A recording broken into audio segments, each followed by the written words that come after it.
여러분, 돈이 없어서 남강할 때가 있어 봤습니까?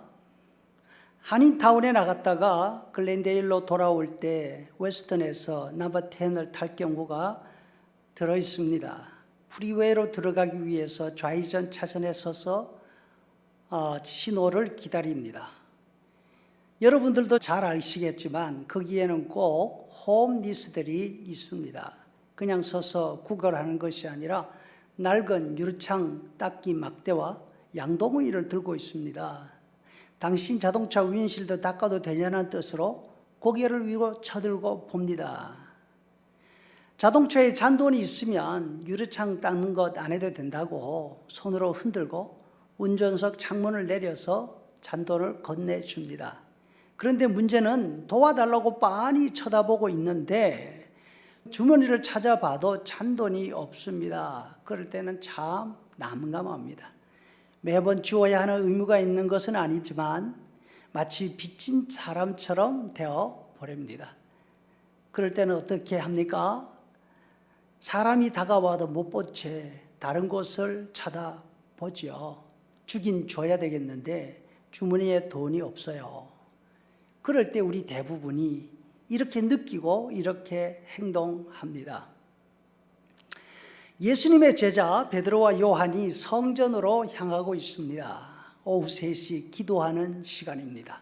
성전 출입구 가운데 일반인이 출입하는 문이 있는데 아름다움이라는 이름을 붙은 미문입니다. 그 앞에 사람이 하나 있습니다. 안진뱅이 거린입니다. 그냥 썩 무시하고 쉽게 지나칠 수 있는 어린아이 거린이 아닙니다.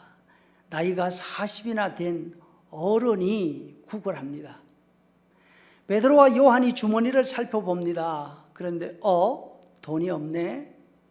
난감 그 자체죠. 시간을 맞추어 기도를 다니는 사람이잖아요. 남이 보든 알아보지 못하든 예수님의 제자들이잖아요. 순절 성령 강림 이후 예루살렘을 떠들썩하게 만들던 그 사람들이잖아요. 많은 사람들 앞에서 알아들을 수 없는 외국말로 예수님의 부활을 전해서 사람들의 이목을 집중시켰던 사람들이에요. 어쩌면 그리 크지 않은 예루살렘 성내에서 제자들은 이미 유명인사들이 되어 있었을 것입니다. 슬쩍 옆으로 돌아서 못 본 척하고 지나가도 될 분위기입니다. 어디 구걸하는 사람이 성전 드나드는 사람들 얼굴 하나하나를 다 쳐다보면서 돈 달라고 하지 않지 않습니까? 지나가는 사람들에게 영혼 없는 목소리로 한 푼 달라고 이야기할 정도죠. 그런데 그냥 지나가는 편이 서로 좋을 듯한데 베드로와 요한은 그 자리에 멈추어 섭니다. 거린에게 말을 겁니다. 우리를 좀 보시오. 그 사람이 잔뜩 기대를 가지고 올려다 봅니다. 뭔가 큰 거 하나 주려나 보다. 그런데 베드로가 말합니다. 우리에게는 돈 없어. 뭐라고? 그런데 돈도 없으면서 왜 자기들을 쳐다보라고 해? 줄 거 없으면 그냥 가든지 하면 되잖아. 어쩌면 이 사람은 놀림당한 기분을 느꼈을는지도 모릅니다. 힘들어하는 사람들을 보면 어떻게든 도와주었으면 좋겠는데 주머니가 가진 게 없어서 안타까울 때가 있습니다.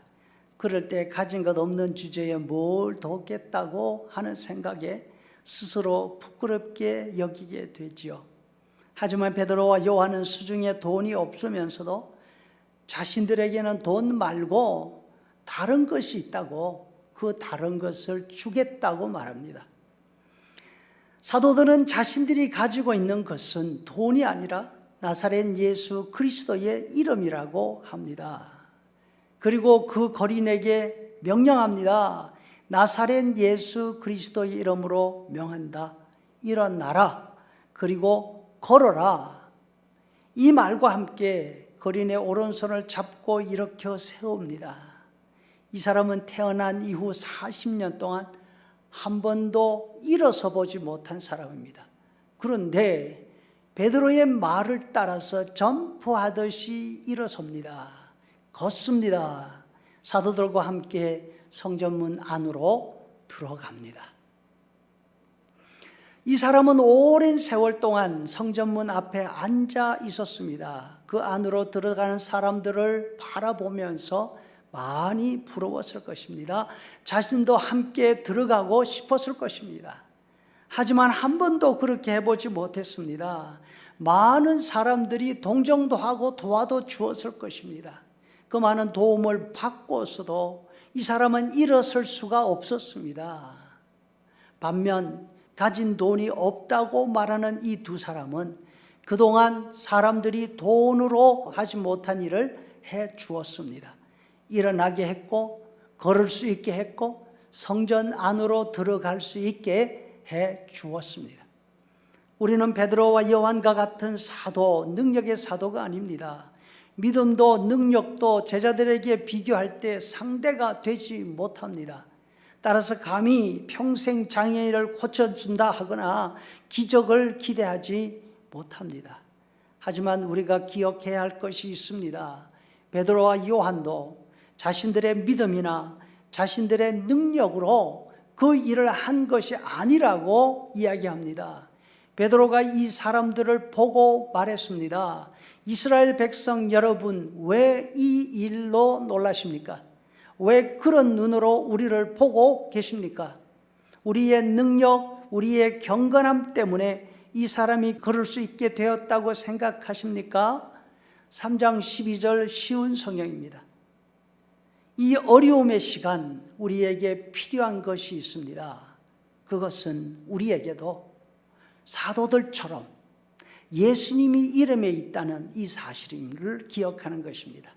예수님을 믿는 사람들은 세상 사람들과 다릅니다. 세상 사람들은 여러 가지 자기 가진 것들을 자랑하지만 예수님의 이름을 가진 사람은 바로 우리들입니다. 사도들은 돈이 없어도 자신 있게 우리를 보라 말할 수 있었습니다. 우리도 이와 같이 어려움을 겪고 있는 사람들에게 우리를 보라 말할 수 있기를 소원합니다. 그리고 우리가 가진 믿음과 용기, 그것을 보여주면서 함께 힘을 냅시다. 함께 일어납시다. 함께 기도합시다. 말할 수 있는 믿음의 사람들이 될 수 있기를 바랍니다. 어려움이 길어지면 길어질수록 우리는 우리의 다른 모습, 우리가 가진 예수의 이름을 드러낼 수 있는 기회가 더 많아지고 있다는 사실을 꼭 기억하십시다. 이 밤에도 우리 하나님과 함께 잠들고 내일 또한 힘있게 일어나서 예수의 이름을 가지고 살아갈 수 있는 저와 여러분 되시기를 주의 이름으로 축복합니다. 아멘.